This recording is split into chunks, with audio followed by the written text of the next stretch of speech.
Un film français minable. Mais comment j'ai fait pour trouver un truc comme ça?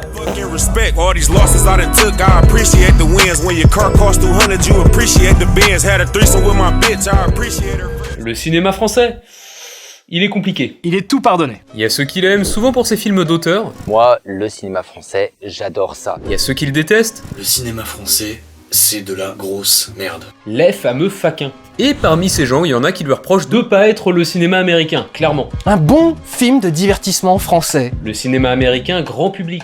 Les films à gros budget, les Avengers, les trucs d'action. Ouais, pas les meilleurs films. Et en France, on a un gros bonhomme qui a senti ce manque. Luc.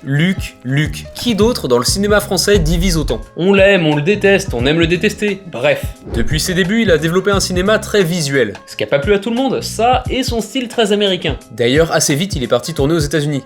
Mais ce qu'on oublie volontiers, ou qu'on aime rappeler si on l'aime pas trop, c'est qu'il a une carrière de scénariste-producteur très prolifique. Mesdames et messieurs, le trou à merde. Donc là, on se rend compte que les toilettes sont complètement engorgées.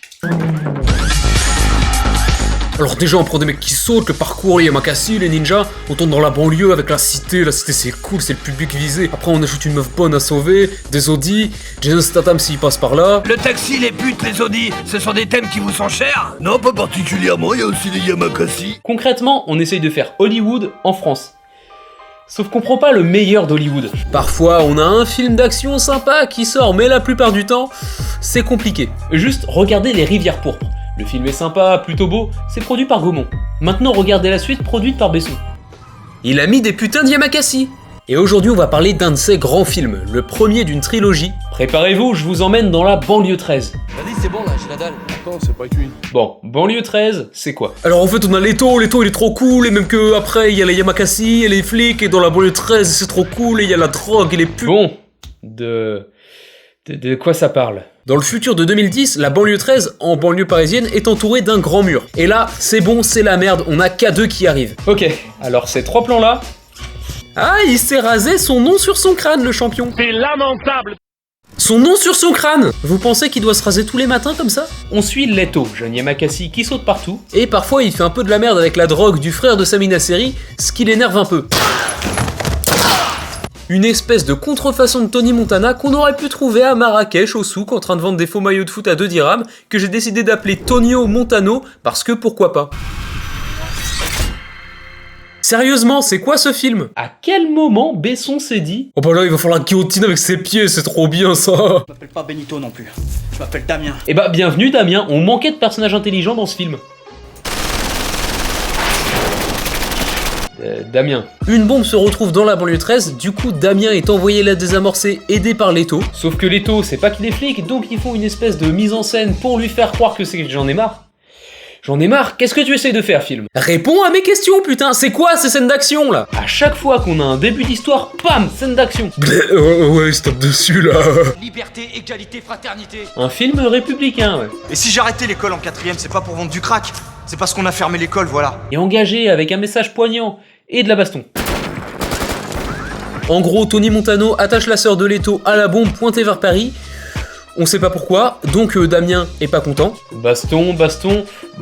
Je regarde Scarface ou banlieue 13, je ne fais pas la différence. Combat contre un mec énorme comme dans toutes les putains de productions Besson. Leto et Damien se battent parce qu'en fait, la bombe, c'était un piège pour, attention, faire péter la banlieue. Le reste du code, B13, comme banlieue 13. Ah, mais excusez-moi, je savais pas que je regardais un film aussi complexe en fait. C'est ça les codes de la bombe nucléaire? Bref, la banlieue est sauvée, les méchants bourgeois ont perdu, Leto et Damien sont copains, et c'est la fin de cette merde. Vous savez quoi? Ce film a été fait uniquement pour draguer un public de jeunes de banlieue avec un produit américanisé. Il y a aucune démarche artistique derrière, c'est juste fait pour la thune. Même dans un taxi, on avait au moins la volonté de faire une comédie un peu drôle. Pierre Morel, Luc Besson, même combat. Le réalisateur, c'est un technicien, rien de plus, un yes man, c'est Luc Besson qui a écrit le scénar, qui a sûrement eu l'idée. En 2003, il y a la sortie de Hong Bak, film d'action taïwanais qui a mis une baffe à tout le monde. Banlieue 13, c'est une espèce de Hong Bak bis qui surfent sur la vague des Yamakasi, des banlieues, etc.